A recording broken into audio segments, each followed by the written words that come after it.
You know what's the fucking shit that Pan's Labyrinth, the thing that had the eyes on its hands? That Guillermo del Toro dude was pretty badass. But I gotta say, his book sucks. The Strain, really good book for like the first 100 pages, and then he got tired of writing it and just just finished it like real sloppy, like really bad action scenes. Really, they're killing the vampires like so easy. It was really stupid. It was really good in the beginning. I was like, what a great premise. The fucking airplane lands, everybody in the plane is dead. They can't figure out what's going on. And they all turn into vampires and takes over the whole city. It's pretty fucking badass. This one vampire like infected the whole plane, but then it just turns into dog shit. Murder.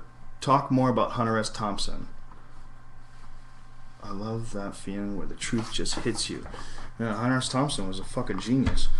He was one of the very few dudes that really captured the angst of the '60s and the '70s, the Nixon era, and he was a part of the acid culture of the '60s. He was a part of the culture like the San Francisco Haight-Ashbury movement, where it's like everybody was doing acid. All these people were like, and good acid. So all these people were like really coming together, and they were really like releasing their egos and their identity, and kind of like losing themselves in a movement, and in this hippie movement of the '60s, which seems like really stupid now. We look at it and it's like, God, look at these idiots with their long hair and their stupid clothes.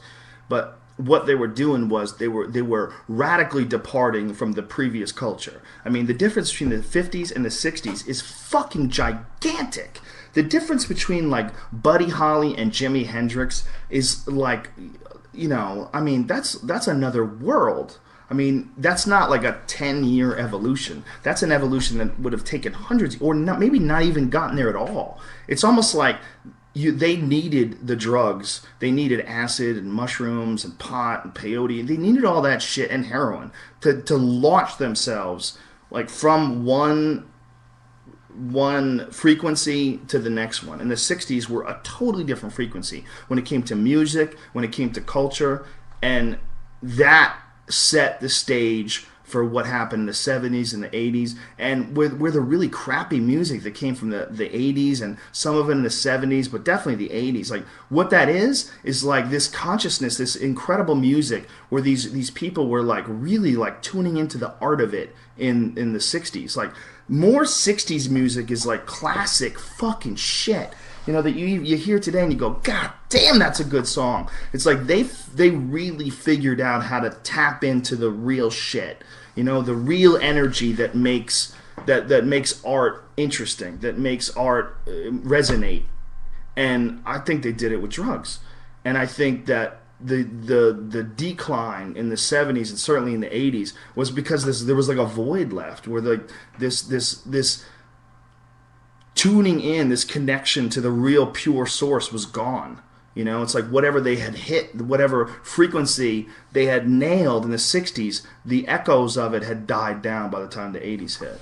And I think Hunter S. Thompson had a fucking brilliant story that he wrote, a brilliant like piece that he wrote, the wave, the talking about how the '60s was like a wave, and that when the '60s ended, you could see where the wave broke back, like where they thought that people could be, like where they saw the true potential of humanity, of the United States, of the human race in general, and you saw it just roll back and go back to where it was.